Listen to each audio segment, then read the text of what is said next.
Hi everyone, Shayne here, and we're busy looking at how Christianity is all about relationship with the Father, a friendship with the Father, not about religion and having to do certain things to try and please the Father.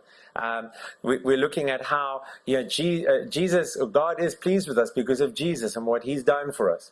And, we'll only truly enjoy our relationship with God when it's based on a true knowledge of who He really is.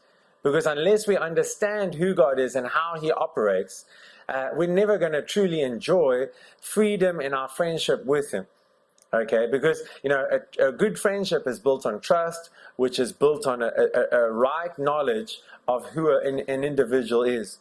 Okay, so look with me at Luke chapter 9. We're going to read from verse 51. This is an account of the disciples, Jesus rebuking the disciples. Now, they've spent a lot of time with Jesus, and Jesus at one point even said, if you've seen me, you've seen the Father. So, we should expect something different from them than what we're about to see. But they had spent so much time with Jesus, and yet they didn't know the true heart of God. Then look at it with me.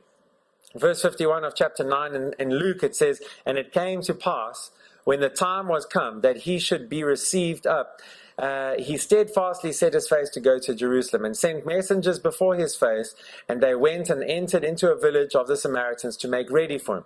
So they go to Samaria to try and prepare for Jesus' arrival there. And in verse 53 it says, "They did not receive him, because his face was as though he would go to Jerusalem." So the Samaritans didn't want him. This was racial prejudice. It was religious prejudice. They didn't want Jesus in their town. And when the disciples, James and John, saw this, they said, "Lord, will you have it that we command fire to come down from heaven and consume them, even as Elijah did?" So now they're looking at an old covenant example where Elijah, called down fire from heaven, and it consumed the people that were coming to him.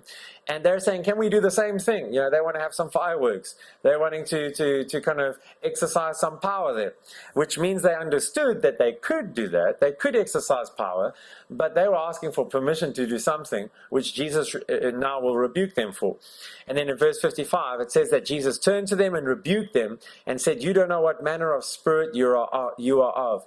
So they were saying, he was saying to them, you've missed it completely. You don't know this.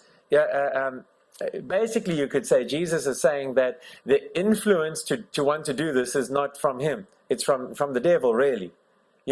God, and he confirms that in verse 56 by saying, "For the Son of Man is not come to destroy men's lives, but to save them."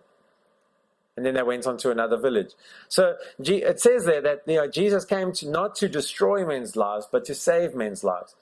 And yet the disciples hadn't seen that yet, and as a result, they were wanting to destroy people who stood in the way of them wanting to do what they wanted to do.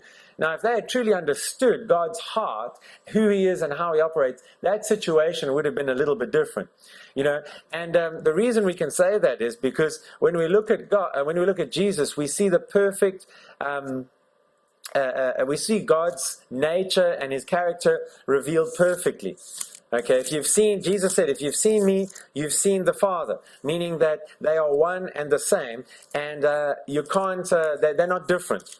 Okay, Hebrews chapter 1 verse 3 says, "Who being the brightness of His glory and the express image of His person, and upholding all things by the word of His power," and it goes on. But it's saying that Jesus is the brightness of God's glory and the express image of His person. Express image there is talking about like an exact replica or a copy of the original. So that's basically saying that if you want to know what God's character and His nature is like, you look at Jesus, and He perfectly represents the Father. Okay, and that Jesus rebuked them for wanting to destroy the Samaritans for rejecting Jesus. But what did Jesus say? He said He didn't come to destroy people, He came to save them. And they just moved on to a place where they would be accepted. And so God didn't send Jesus to destroy people, and God, His heart isn't to destroy people. He wants to save people. He wants to rescue them. And that is one of the first things you need to realize about God, that He's a good God. He has good things in store for us, but that He's not wanting to destroy anyone. He's wanting to rescue them or save them. If you believe that God is a good Father, and if you believe that He's loving and He's kind, then you'll be expectant of good, kind, to experience that in relationship with him. You'll probably enjoy approaching him and have a free-flowing relationship with him. But if you think that he's the one causing problems in your life, if you think that he's the one who's making your life difficult, it's going to be difficult to trust him. Okay, you need to know the true nature and heart of God if you're wanting to enjoy relationship with him. Okay, to have a good relationship with him, you've got to trust him. And how can you trust someone who you think that they're the one causing all the problems in your life?